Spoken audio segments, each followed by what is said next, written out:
Pernyataan mengejutkan datang dari pengamat sepak bola Malaysia.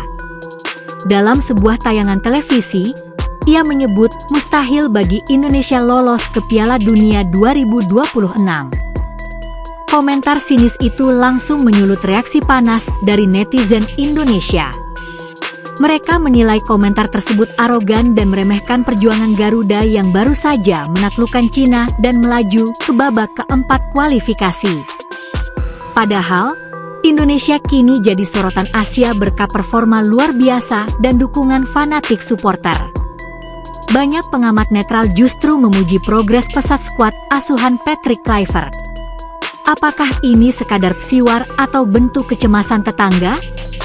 Satu yang pasti, Garuda tak gentar. Piala Dunia bukan lagi mimpi.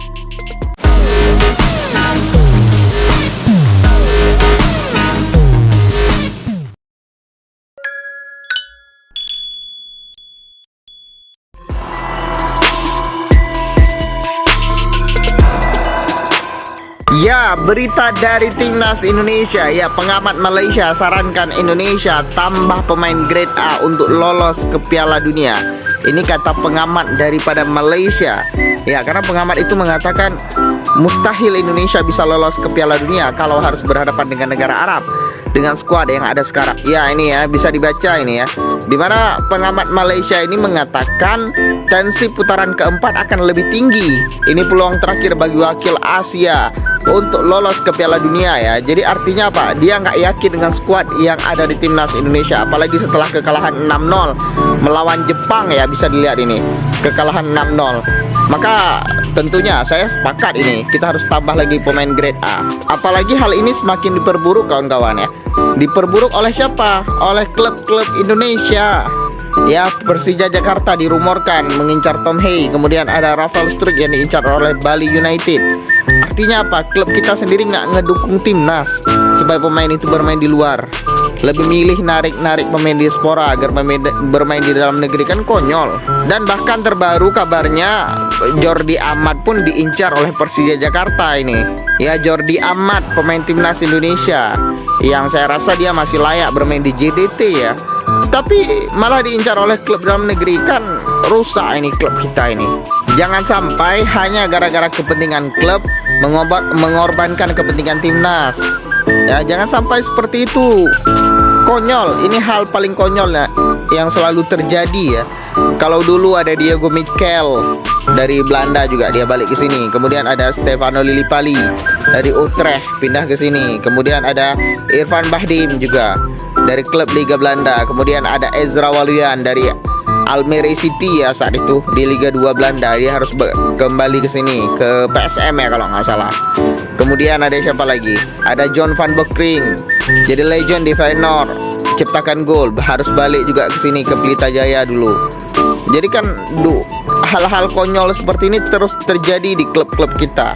Untuk menaikkan kualitas tim harus merekrut pemain diaspora. Padahal kan mereka bisa membina sendiri supaya menjadi lebih bagus atau membeli pemain asing yang bagus. Maka nggak berlebihan bisa dibilang media-media luar itu mengatakan timnas kita ini nggak lebih daripada Malaysia sekarang. Karena timnas Malaysia sekarang lebih wah skuadnya. Banyak pemain yang bermain di Eropa, bermain di Amerika Latin, dan levelnya top-top seperti Deportivo ya. Jadi ini luar biasa konyol ini klub-klub kita. Pertanyaannya kembali lagi, mana pengamat-pengamat yang katanya pengamat nasional ya, yang katanya suka mengamati, mengkritisi? Nggak ada yang mengkritisi klub yang mengincar pemain diaspora, nggak ada. Nol besar semuanya. Tapi gimana menurut kalian? Tulis pendapat kalian di kolom komentar. Let's go. Jika Malaysia melawan Indonesia, saya merasa Indonesia tidak akan mampu bersaing. Ini kata-kata dari pundit Vietnam, Quang Huy, menilai kekuatan Malaysia sudah di atas Indonesia berkat naturalisasi. Apakah benar? Seusai kekalahan negaranya atas Malaysia, pundit Vietnam Quang Huy menilai kekuatan timnas Malaysia kini bisa mengalahkan timnas Indonesia. Jika Malaysia melawan Indonesia, saya merasa Indonesia tidak akan mampu bersaing. Malaysia memiliki pemain yang lebih baik dan bermain sepak bola yang sangat langsung dengan gaya Eropa, ujar Quang Huy. Namun ia juga mempertanyakan status asal-usul keturunan para pemain naturalisasi baru Malaysia. Sebab beberapa waktu lalu Malaysia mengumumkan 5 pemain naturalisasi barunya.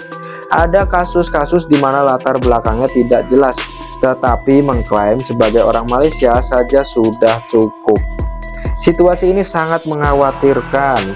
Pada laga melawan Vietnam yang berakhir dengan kemenangan 4-0, Harimau Malaya menurunkan total 9 pemain naturalisasi di laga itu. Apa Malaysia akan menjadi pesaing berat bagi Indonesia dengan program naturalisasi barunya? Komen-komen aja di bawah guys. Ngaku mulu kerjaan akun nih. King Kong bukan kangkung, King Kong. Masih penyisihan Piala Asia udah ngaku-ngaku King. Minimal kualifikasi Piala Dunia dong. Baru ini, aduh ya Allah, kangking lu. Kangkung yang ada berto rasa. Pundit Vietnam sebut Malaysia unggul dari Indonesia. Setelah pertandingan Malaysia versus Vietnam yang dimenangkan oleh Malaysia, pundit Vietnam ini memuji Malaysia ya guys. Dia membandingkan kekuatan Malaysia dengan timnas Indonesia. Pundit Vietnam ini sebut Malaysia lebih jago ketimbang timnas Indonesia. Pemain mereka lebih bagus. Baru menang sesama tim ASEAN aja mereka ini sudah bangga minta ampun ya guys. Serasa sudah juara dunia aja. Padahal ini hanya kualifikasi Piala Asia rasa AFF ya guys. Dan turnamen sesungguhnya adalah Piala Asia. Sedangkan timnas Indonesia sudah dipastikan lolos ke Piala Asia.